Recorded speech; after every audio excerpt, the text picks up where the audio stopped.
আপনারা শুনতে পাবেন পবিত্র কোরআন শরীফের ৩৩ নম্বর সূরা আল আহজাব এর বাংলা অর্থ, অনুবাদ এবং সংক্ষিপ্ত ভাব সম্প্রসারণ। ভিডিওতে দেখতে পাবেন সৌদি আরবের জেদ্দা এয়ারপোর্টের রানওয়ে ভিতরে এবং বাহিরে কিছুটা অংশ। ভিডিওটি ধারণ করেছি আমি নিজে, মুমিনুল ইসলাম।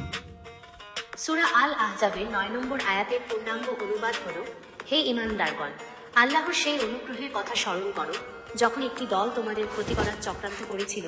তখন আমি তোমাদের কাছে এক বাতাস পাঠিয়েছিলাম এবং এমন সৈন্যদল পাঠিয়েছিলাম যা তোমরা দেখতে পাওনি। আর আল্লাহ তোমরা যা করো সে বিষয়ে সম্যক দ্রষ্টা। এই আয়াতের শানে নুজুল হল খন্দকের যুদ্ধের ঘটনা, যা আহজাব যুদ্ধ নামেও পরিচিত। মক্কার কুরাইশ এবং অন্যান্য গোত্র মিলে মদিনা আক্রমণের চক্রান্ত করেছিল। মহান আল্লাহ তখন প্রাকৃতিক দুর্যোগ যেমন প্রচণ্ড ঝড়ো বাতাস পাঠিয়ে এবং অদৃশ্য সৈন্যদল পাঠিয়ে মুসলমানদেরকে সাহায্য করেছিলেন। ভাব সম্প্রসারণ ও প্যাশ দীর্ঘ কার হল এই আয়াতটি মুসলমানদেরকে আল্লাহর প্রতি দৃঢ় বিশ্বাস এবং ভরসার গুরুত্ব স্মরণ করিয়ে দেয়। এটি শিক্ষা দেয় যে যখনই কঠিন পরিস্থিতি আসে তখনই আল্লাহর কাছে সাহায্য চাইতে হবে এবং তার অনুগ্রহের প্রতীক্ষা করতে হবে। আল্লাহ তার বান্দাদেরকে নানাভাবে সাহায্য করেন, যা আমাদের দৃষ্টিগোচর নাও হতে পারে। তাফসীর অনুযায়ী এই আয়াতটি খন্দকের যুদ্ধের সময় আল্লাহর বিশেষ অনুগ্রহের কথা স্মরণ করিয়ে দেয়। যখন শত্রুপক্ষ সম্মিলিতভাবে মদিনা আক্রমণ করেছিল তখন আল্লাহ ঝড়ো বাতাস এবং অদৃশ্য সৈন্যদল পাঠিয়ে মুসলমানদেরকে সাহায্য করেছিলেন।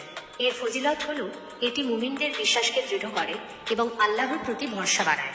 এটি স্মরণ করিয়ে দেয় যে যেকোনো কঠিন পরিস্থিতিতেও আল্লাহ তার বান্দাদের পাশে থাকেন। তাফসীর অনুযায়ী এই আয়াতটি খন্দকের যুদ্ধের সময় আল্লাহর বিশেষ অনুগ্রহের কথা স্মরণ করিয়ে দেয়। যখন শত্রুপক্ষ সম্মিলিতভাবে মদিনা আক্রমণ করেছিল তখন আল্লাহ ঝড়ো বাতাস এবং অদৃশ্য সৈন্যদল পাঠিয়ে মুসলমানদেরকে সাহায্য করেছিলেন।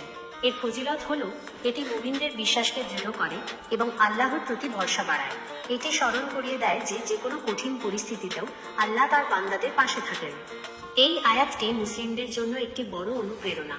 এটি মনে করিয়ে দেয় যে বাহ্যিক প্রতিকূলতা যত বড়ই হোক না কেন, আল্লাহর গায়েবী সাহায্য সবসময় আসতে পারে। তাফসীরে আরও উল্লেখ আছে যে এই আয়াত মুমিনদের ঈমান ও আল্লাহর প্রতি আত্মসমর্পণের গুরুত্বকেও বাড়িয়ে দেয়। এটি একাধারে একটি সান্ত্বনা এবং একটি শিক্ষাও।